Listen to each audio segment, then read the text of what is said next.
బిడ్డల ఇళ్లలో మరీ ముఖ్యంగా ఆడబిడ్డలకు కాళ్ళు మొక్కి ఏదన్నా శుభకార్యం ఉంటే తండ్రులు అన్నదమ్ములు బయటకు వెళ్ళేటటువంటి సంస్కృతి ఉంటుంది. బోనం ఎత్తుకున్నటువంటి ఆడబిడ్డను ఆల్మోస్ట్ అమ్మవారిని చూసినట్టు చూసేటటువంటి ఒక పవిత్రమైన సంస్కృతి మన తెలంగాణ రాష్ట్రంలో ఉంటుంది.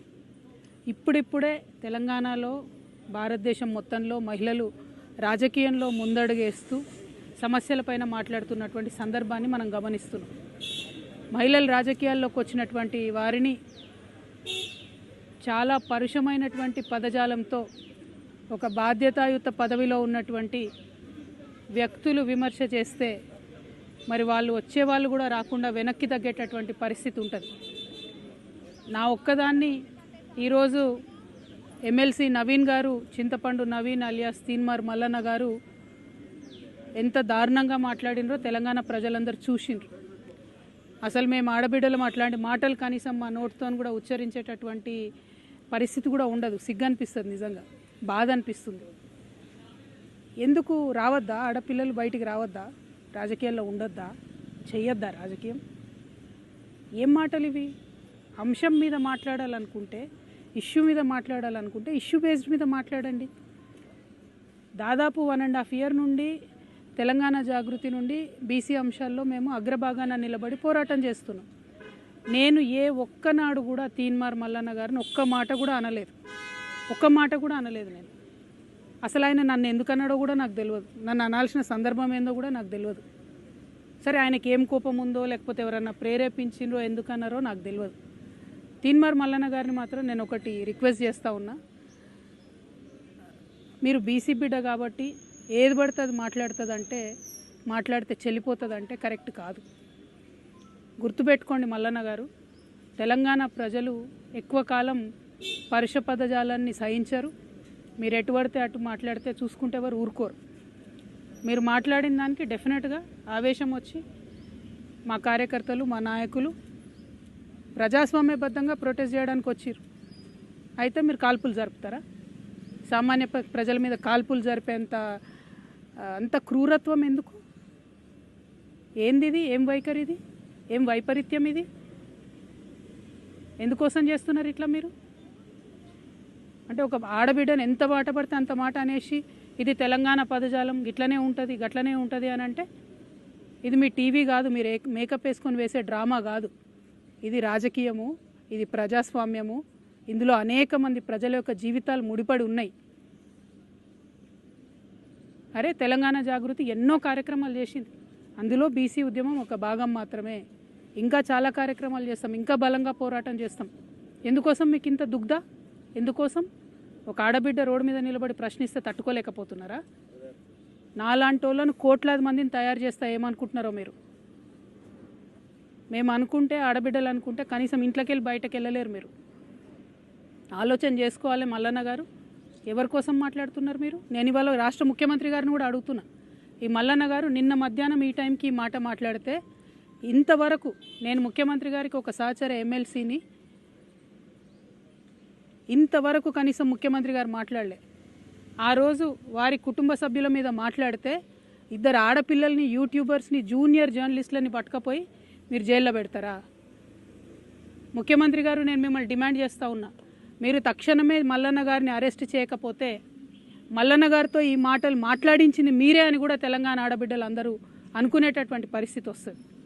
మీ కుటుంబానికి ఒక న్యాయం, తెలంగాణ ఆడబిడ్డలందరికీ ఇంకో న్యాయం ఉంటుందా? ఎంత ఆవేదనగా మాట్లాడినారు ఆ రోజు అసెంబ్లీలో ముఖ్యమంత్రి గారు. మా ఆడబిడ్డలు అంటారా, మా కుటుంబాన్ని అంటారా అని. ఇవాళ నేను తెలంగాణ ఆడబిడ్డను కాదా? తెలంగాణ ఉద్యమంలో పనిచేయలేదా? తెలంగాణ బీసీల కోసం పనిచేస్తలేనా? తెలంగాణ అసెంబ్లీలో అంబేద్కర్ బొమ్మ పెట్టాలని దీక్ష చేయలేదా? ఎన్ని పనులు చేసినాం, ఎన్ని విషయాల్లో కొట్లాడినాం, ఎన్ని అంశాల్లో మాట్లాడినాం, ఇంకా మాట్లాడతాం. మాకు అవకాశం ఇస్తే ఆడబిడ్డలకి ఇంకా మాట్లాడతాం. ముఖ్యమంత్రి గారు, నేను డిమాండ్ చేస్తూ ఉన్నా, ఎట్టి పరిస్థితుల్లో వెంటనే తీన్మార్ మల్లన్న గారిని అరెస్ట్ చేయాలి. మేము రేపు ఉమెన్స్ కమిషన్ కూడా వెళ్తాం, నేషనల్ ఉమెన్స్ కమిషన్ కూడా వెళ్తాం. ఇవాళ చైర్మన్ గారికి ఇచ్చిన రిప్రజెంటేషన్లో కూడా నేను అదే చెప్పిన. హౌస్ సెషన్లో లేదు కాబట్టి ప్రివిలేజ్ మోషన్ నేను మూవ్ చేయలేను, కాబట్టి ఎథిక్స్ కమిటీకి మీరు రిఫర్ చేయండి. అట్లానే చైర్మన్ గారికి డిస్క్రిషనరీ పవర్స్ ఉంటాయి, అంటే చాలా అసాధారణమైనటువంటి పవర్స్ ఉంటాయి. ఆ అసాధారణమైనటువంటి పవర్స్ యూజ్ చేసి తీన్మార్ మల్లన్న గారిని వెంటనే ఎమ్మెల్సీ నుండి సస్పెండ్ చేయమని కూడా నేను డిమాండ్ చేస్తూ ఉన్నాను. ఎందుకంటే ఒక బాధ్యతాయుతమైనటువంటి పదవిలో ఉన్న వ్యక్తులు నోరు చూసుకొని మాట్లాడాలి. మనని లక్షలాది మంది ప్రజలు గమనిస్తుంటారు. నాకు మాట్లాడరాక కాదు, నాకు భాష తెలియక కాదు, కానీ కంట్రోల్లో ఉండాలి, లిమిట్లో ఉండాలి, ప్రజాస్వామ్యబద్ధంగా ప్రశ్నించాలి. అది వదిలిపెట్టి మీరు ఏది పడితే అది మాట్లాడతామంటే మాత్రం మేము ఇక్కడ ఊరుకోము. ఏదో ఆడబిడ్డ కదా, ఓ సంస్థ నడుపుతుంది కదా, ఆమెను ఏదన్నా ఎవరుంటారు వెనక అనుకున్నారేమో. నా వెనక లక్షలాది మంది తెలంగాణ ఆడబిడ్డలు ఉన్నారు, నా వెనక లక్షలాది మంది తెలంగాణ అన్నదమ్ములు ఉన్నారు. నేను మామూలు ఆడబిడ్డను కాదు చెప్తున్నా. అగ్గి రవ్వనై రగులుతా ఎక్కువ తక్కువ వేస్తే. తీన్మార్ మల్లన్న గారు జాగ్రత్త, నేను చెప్తున్నా, జాగ్రత్తగా ఉండండి. Thank you. జై తెలంగాణ.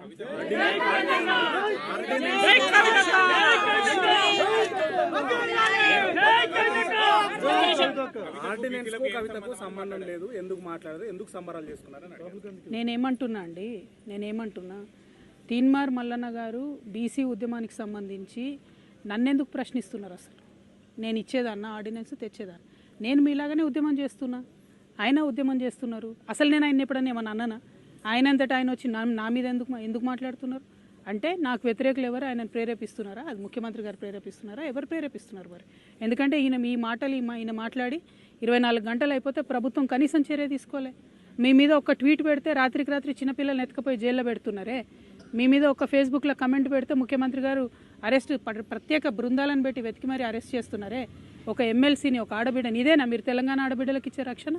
అందుకే క్రైమ్ పెరిగిపోతున్నది. ముఖ్యమంత్రి గారు ఇంత అలుసుగా ఉంటున్నారు మహిళలను ఏమన్నా కూడా. కాబట్టి ఇక సాధారణ మహిళల పరిస్థితి ఏందండి? ఓ పదవిలో ఉన్న ఎమ్మెల్సీకే ఇటువంటి గతి ఉంటే ఈ రాష్ట్రంలో సాధారణ మహిళల పరిస్థితి ఏంటి చెప్పండి? ముఖ్యమంత్రి గారు చర్యలు తీసుకోవాలి. ఆయన తీన్మార్ మల్లన్నకి ఏం సంబంధం అండి? ఆయనను ఏమన్నా నేను అసలు ఎప్పుడూ ఏమనలేదు. నేను ఇన్ని 1.5 years నుండి బీసీల కోసం కూడా ఒక్క సెకండ్ కూడా నేను ఆయన గురించి మాట్లాడలేదు. ఆయన ఎందుకు నా గురించి మాట్లాడాలి? First point.